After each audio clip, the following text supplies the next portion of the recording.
Hey everyone, this is Life. Welcome back to my playthrough of Etrian Odyssey 4. Today we're going to begin exploration of the Old Forest Mine and to finish our first mission. So to start off with, let's quickly go into... Well, do I want to do this now? No, we'll go over this in a little bit. First, let's make our way to the city gates so that we can make our way to the Old Forest Mine and get that iridescent ore that the Count seems so eager for us to get. Yes, we are the Zarian Guild. He's here from the Outland Counts. Before we leave, we've got to make sure we're ready for this. Whatever skills you have are useless if not trained.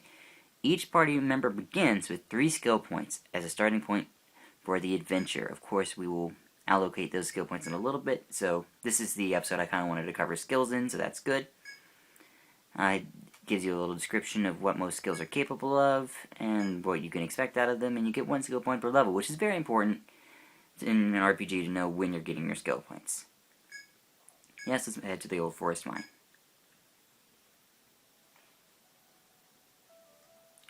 Wings slumbering in the forest. Such a pretty place. Let's make our first steps in. And it's just the best. Etrian Odyssey 4 introduces a look function. Using the B button and your circle pad, you can look around. It just lets you absorb the beauty. Start off with, let's go over here just real quick. We can check this spot. Oh, maybe it'll be important later. Seems to be impassable from this side. Maybe we should come from the other side. Let's make our way over here.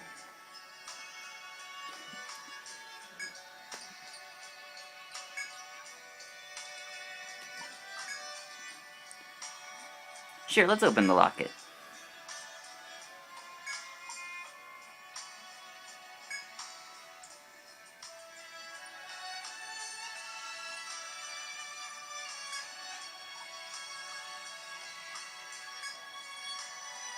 Hello, Whirlwind.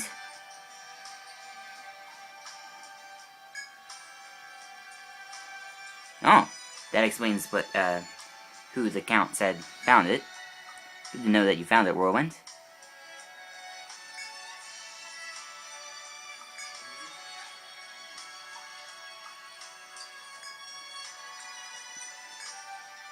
Alright, map lesson time. It's about that time of the game where we're given a map and told to figure out how to use it. Try to reproduce the walls and the floors as you walk through the dungeon. Your map is an invaluable survival tool. That means we need to get the stylus out. Okay. We're given instructions. You can use the X button to zoom in on your position, touch to go to the touched area, zoom in, use the circle pad to move the map around manually. You can draw walls, paint the floors, erase the walls, and erase the paint. A major feature in this game is mapping, so this quick introduction should I think this is the perfect tutorial. It just teaches you how to do it. That's a good enough explanation for me.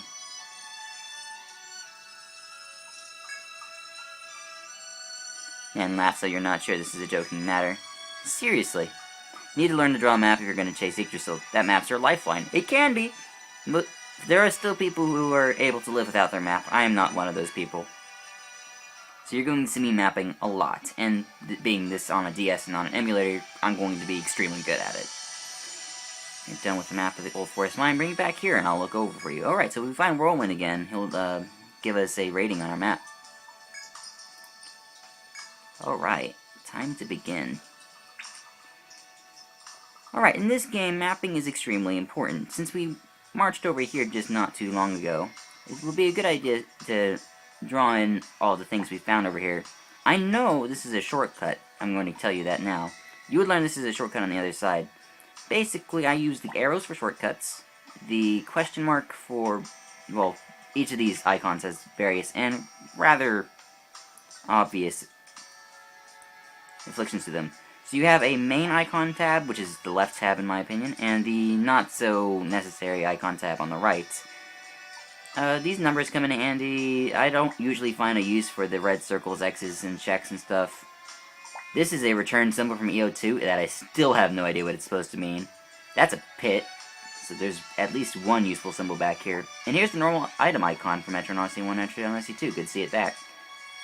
Otherwise, the main stuff you're worried about are these ones over here. So that's your skyship. Once we get one, we don't have one yet. Let's make our way down the first hallway. Oh, first encounter. Against Grass Eater and Roller. These are the first basic enemies that you encounter.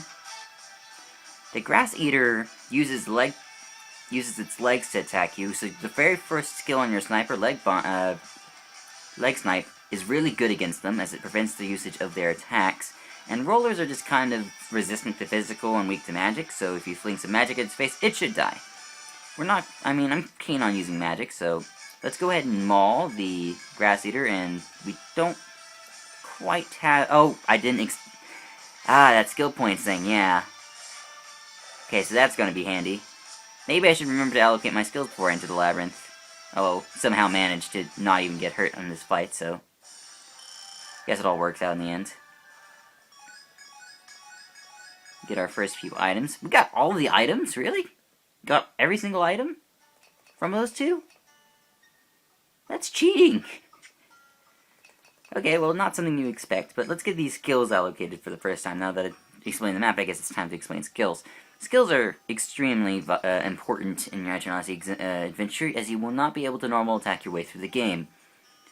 So, you need to know kind of what each class does. There are 7 classes the game starts you with. It's to ease you in. And I have picked the Dancer, the Light Seeker, this is a recap, Medic, the Sniper, and the Rune Master. So, I'm going to be using Flora as a buffer. That's a person who puts up buffs and maybe occasionally heals if need be. I'm not really worried about how long buffs last at first, but later on we will be. For now, it's all going into attack Tango, so that we can get started on guard Tango soon-ish. Move on to the next character. Lia's a Night Seeker. She's going to be the glass cannon of the group, and the status inflictor of the group. Early on, they give us quite a few good attacking skills, as well as a throw skill. The proficiency is also insane. So the Night Seeker's proficiency is that if an enemy is ailed by a status condition, and you hit them, you do more damage. And, whoa, they have ways to inflict ailments. So this is all the perfect storm. So we're going to get Proficiency 1 and Xanthro 1. Good skills are good. Medics, as you can imagine, are healers. Their proficiency is to help them heal more. So obviously, you would want that. So, however, for this first level, I kinda don't. So, what I'm going to do at first is I'm going to Healing to 1, Patch Up to 1, and Heavy Strike to 1. As I said, I like combat medics, so I'm going to gear it more towards an offensive build than a healing build, even though healing is important. Snipers. So they have a few buffs, and they have a lot of attack skills. And what makes the Sniper unique, at least at first, is that they are the first classes that have access to being able to bind things. Leg snipe, arm snipe, and then head snipe once you get to level 20 are all insanely good skills, especially early on.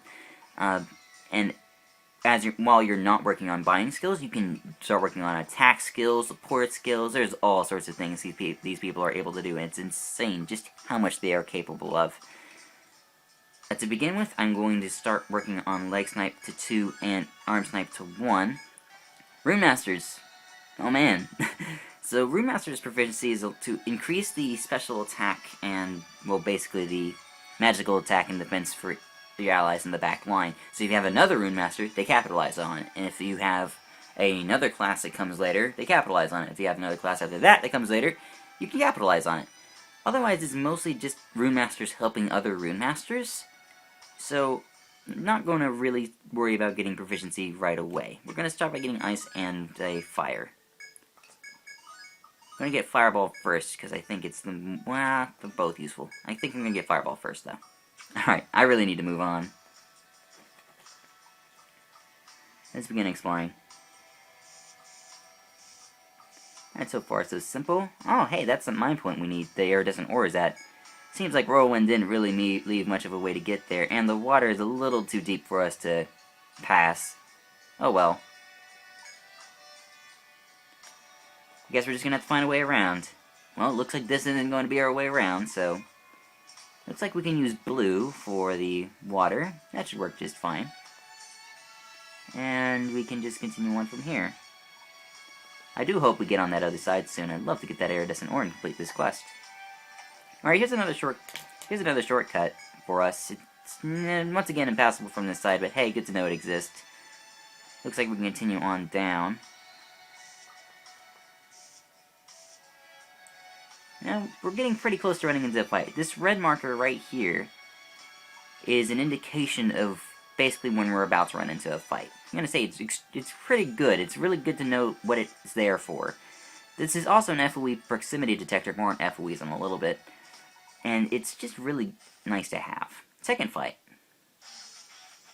Double Grass Eater set. Alright, so these are rather easy enemies, and I don't feel like I need to waste too much on them. I'm going to start attacking one and throwing a leg snipe at the other, and that should be good enough. Let's see. Oh yeah, that was more than good enough. Unfortunately, I didn't get the leg snipe before the jump kick came in, but then again, I guess we were about to get the killing blow anyway. Alright, so we suffered a lot of damage. That kick did a lot of damage. Put Laya on less than 23, but Patch Up healed her up to 23. And this is where her low defense is, like, really hurting her. That put her below half before the Patch Up activated at the end of the battle, and that's just kind of what Night Seekers have to go through. Later on, you're going to see your Night Seeker sometimes just kill over and die, and that's just no good. I may have wanted to try to blind him, but once again, there's no real way of foreseeing such things. What's this?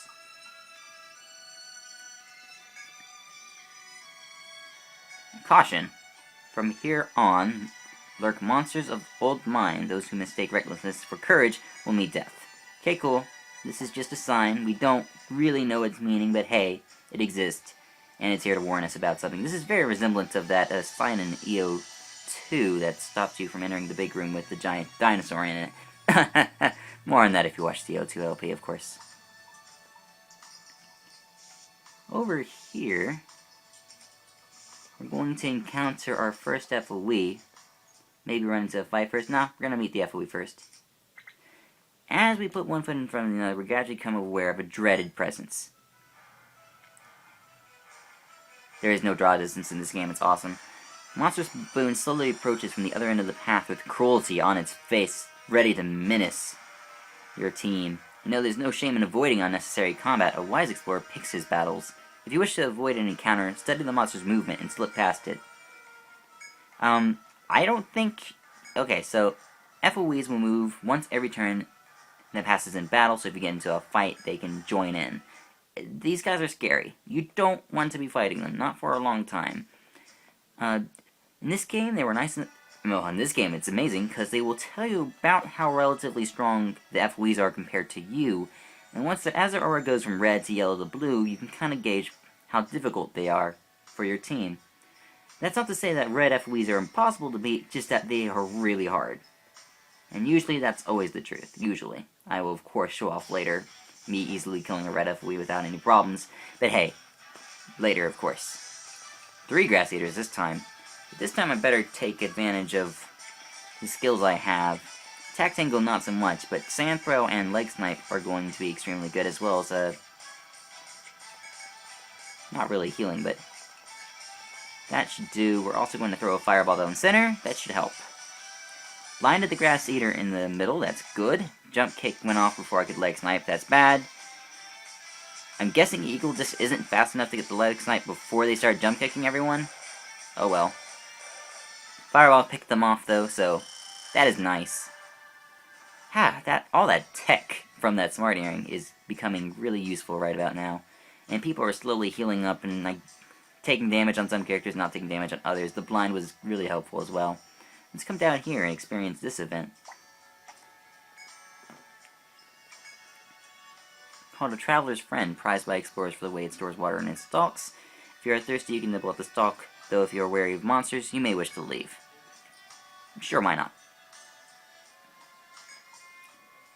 Water story within has a raw smell to it, but it helps alleviate some of your exhaustion. Parties recovered 15 HP. Satisfied, we go back to resume our explorations, but insects have gathered and it's time to fight. 4 Grass Eaters. Oh boy. Alright, this time I'm going to do mostly the same thing that I did in that previous battle, where the sand throws and the attacks. How did I do it last time? I believe, yeah, sand throw this... Oops, what are you doing? Sand throw can hit the back. Most front row characters... Okay, oh, that's another mechanic I didn't explain yet. Alright, so, it's... In Etrian Odyssey 4, they introduced a mechanic where there are enemies in the front row and enemies in the back row. This works a lot how your party works, where party members in your front row and members in your back row. Members in your back row, attacking members in their front row does less damage, and likewise. However, bows and certain ranged weapons will ignore such things, etc., etc. It's a very complicated mechanic, but hey, it's actually a very simple mechanic. But once again, something you're used to. There are attacks that can hit through the lines, attacks that will hit only one line, attacks that will hit only the far line. There's all sorts of attacks. Either way, let's begin picking these guys off. We're going to sand throw this guy. We're going to clobber the one on the left. Leg snipe one of the grass eaters in the back.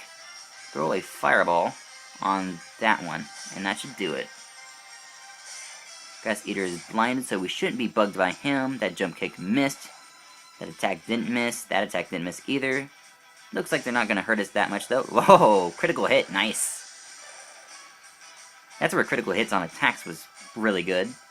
I'm glad that happens. This should be an easy auto attack from here. You can auto attack by pressing the L button, and it will make all your characters do the normal attack and speed up the fight a little bit. And we go to level 2, so that's our second round for levels as well. There are many appealing things to draw your attention to force, but please do not be blind to the danger.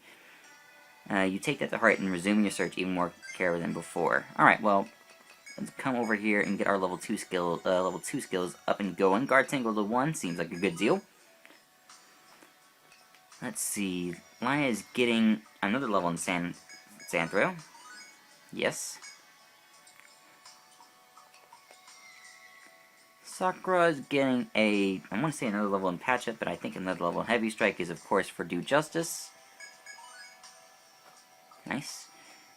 Eagle is getting another level, getting her first level in Arm Snipe, and Frost is getting her first level in the Ice Lance Rune. Nice. Alright, let's continue on. Another simple hallway. Actually, before we go forward, let's quickly detour. I want to see what's behind this guy. Uh-oh, dead end. What do I do? Oh, hey, there's these pink flowers I've been seeing all over the place. Maybe this will take me out. Oh, only one direction? Is that what it said? Aww. That is a one-way shortcut. They put that there just so you wouldn't have to fight the FOE. It was really considerate of them. This first dungeon is really nice to you. Helps ease you into the game. And it's one of the places you play in the demo as well, so really eases you into the game. Double Grass Eater set. This threat isn't as threatening anymore. Now, for sets I've already seen, I will usually skip by them, but we're so early in the game that anything can happen. We're gonna fight through.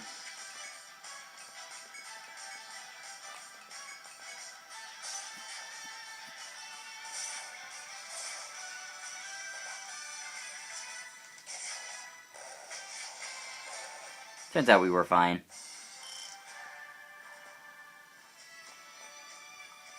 Go ahead and make our way back to the north.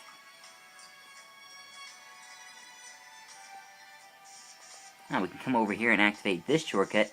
Now, I'm going to say the phrase activating a shortcut. Basically, whenever you see these pink flowers in the first route, they are markers of shortcuts. And when you see these pink flowers, you should really think, oh, I should check that out and see if I can go through it. Even if you think you're on the wrong side, always be sure to check it, because you never know.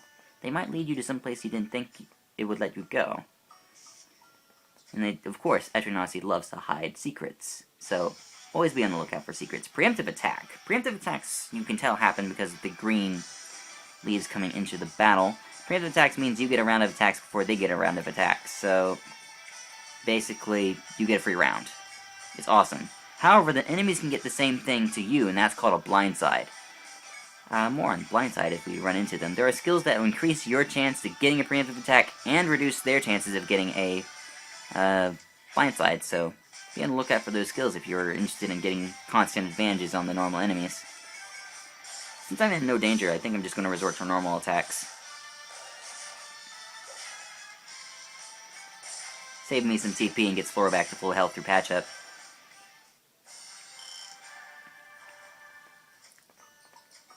In this corner we have a guard. Soldier, pardon me. I'm so used to calling them guards. Soldier, upon noticing you, hails with a friendly wave. Hi there. Yes, we are on a mission. Came to investigate the place, but honestly, all these baboons are wearing me out. Yeah, we're tired. Here are gifts. Drink that and you'll feel better, but thanks to Sal, don't hesitate to go back to Tharsis. He gives us some free medica. Now, if I didn't have Patch Up, this is about the time I'd probably be using that, but I have Patch Up, so everything's fine. Patch Up's just too good. Patch Up's just so good early. Keeping us alive. In the first two Etrian Odyssey games, Patch Up was an expensive skill to get. It was useful, but it took so much work to get to it that it really was never worth it. I love how in Etrian Odyssey 4 they give it to you earlier and make it much more useful. It's giving us the Chop Taken Mind Point tutorial with the dangerous music on. I don't quite understand that, but hey, Etrian Odyssey logic. Probably because the baboons are guarding it. Alright, yeah, so these baboons are guarding the Chop Mine and Take points. So we gotta work our way around them. Shouldn't be a problem.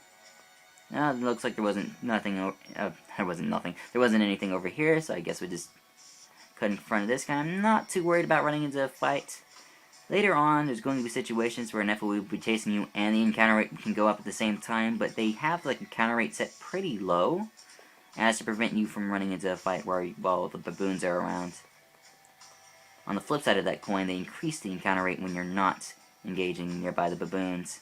But hey, less than that now, I guess we're going to get this mind point taken care of. First item we found is a slate. Oh man. Second item we found was also a slate. Oh man. Hey, iridescent ore. Found it.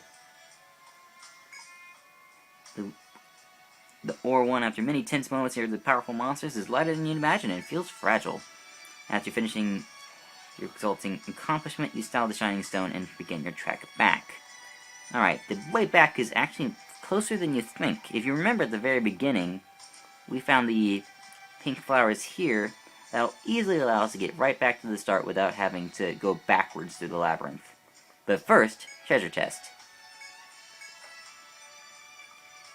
Another freebie Medica. So this is why I didn't buy Medicas at the start, is because they basically just rain them down on you at the beginning of the game, because they're very useful. Regardless of that, it's time to get out of here. Yes, we're going to return to the city. That's it for the Old Forest Mine. Wow.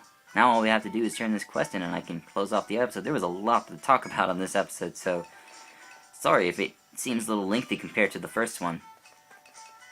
Let's go over to the Micron Court. Report the results. We have to make sure not to sell the iridescent ore on the way here, because then we won't be able to use it.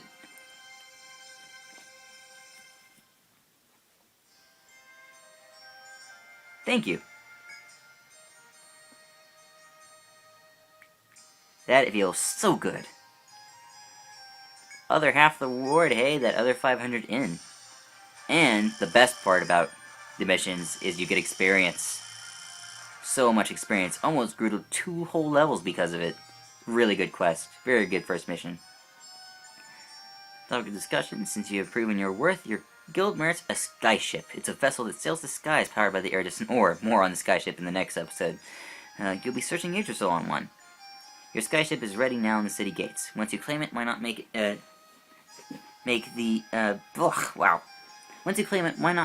Lush Woodlands your first stop? Lush Woodlands is a large, natural labyrinth currently being investigated by many of our explorers. Once you reach the Lush Woodlands, head straight for the Pillar of Lights you'll see. It's an invaluable tool. Oh, and stop by the Outlier before you go. I sent them my authorization for you to buy certain necessities. Well then, may your way be clear. Alright, that's it for him. Let's go oops. As we step into the busy city square, reporting on their mission, somebody calls to you. It looks like it's Soldier, yeah.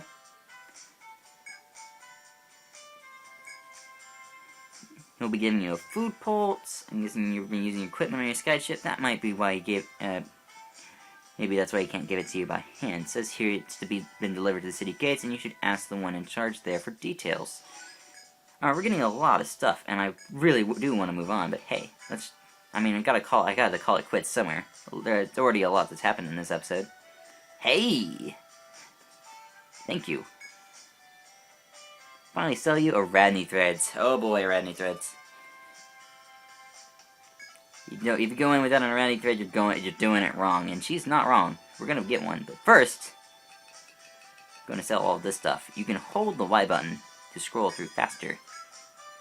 You're gonna get access to the Knife Makiri, the Panzerstecher, the Knittery, the Leather Vest, Scale Jerkin. Alright. We don't need these daggers. Alright, so, weapons.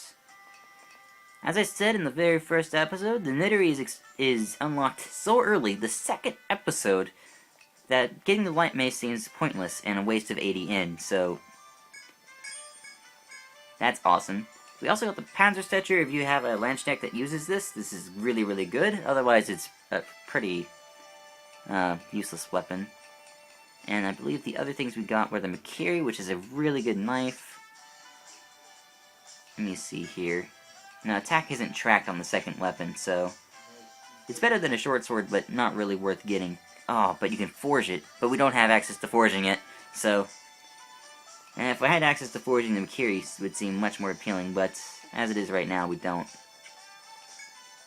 As for armor, we unlocked the Leather Vest, which is an insane improvement from the Tweed, but it's really expensive. Oh man, the expensive. On the bright side, it stops people from dying. And, I mean, look at how much it improves! And I can get 3 of these things, too. I just don't have the funds for 3 of them. I guess we'll buy 2? Oh. Tough call, especially since this means we can't afford the Radney Thread. Oh well.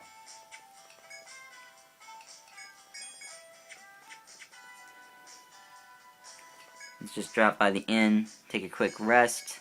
It's gonna cost us 15 yen because we're level 3. The inn cost is a very simple evaluation. It's the highest level character in your party. It times 3 and you get the inn cost. It's times 5. It's your highest level times 5 equals inn cost. It's easy. But hey, that's it. So hey there everyone, this has been Life. As always, I thank you for watching. Next time we're going to do more things. Mostly get introduced to this guy area and do some things there. See ya!